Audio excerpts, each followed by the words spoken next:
Աշխարհում մոտ 210 միլիոն մարդ ապօրինի թմրանյութ է օգտագործում։ 2011 թվականին Հայաստանում գրանցվել է 3831 թմրամոլ։ Այսօր թմրանյութերի, դրանց ապօրինի օգտագործման եւ չարաշահման դեմ պայքարի միջազգային օրն է։ Այսօր նաեւ խոշտանգումների զոհերի աջակցության միջազգային օրն է։ 1997 թվականին ՄԱԿ-ի գլխավոր ասամբլեան հունիսի 26-ը հայտարարել է խոշտանգումների զոհերի աջակցության միջազգային օր, նպատակ ունենալով պայքարել հակամարտկային դաժան արարքների դեմ։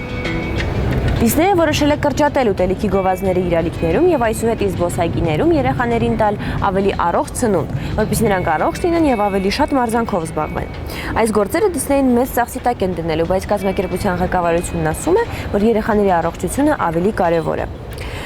Իդեպ Դիսնեյը առաջին մեդիա կազմակերպությունն է, որ նման քայլ է ձեռնարկում։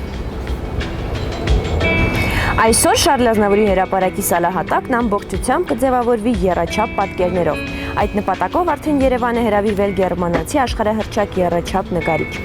Աշխատանքը կատարվելու է ջրակայուն եւ ջերմակայուն հատուկ ներկերով, ինչը կնպաստի նկարի պահպանմանը մի քանի ամիս շարունակ։ Իսկ թե ինչ նկար է պատկերվելու սալահատակին, կազմակերպիչները դեռ չեն շտապում հայտարարել։ Երևանում այսօր սպասվում է մինչև 31 աստիճան տաքություն։ Ծանոթացեք եղանակետեսությանն ամբողջ Հայաստանում։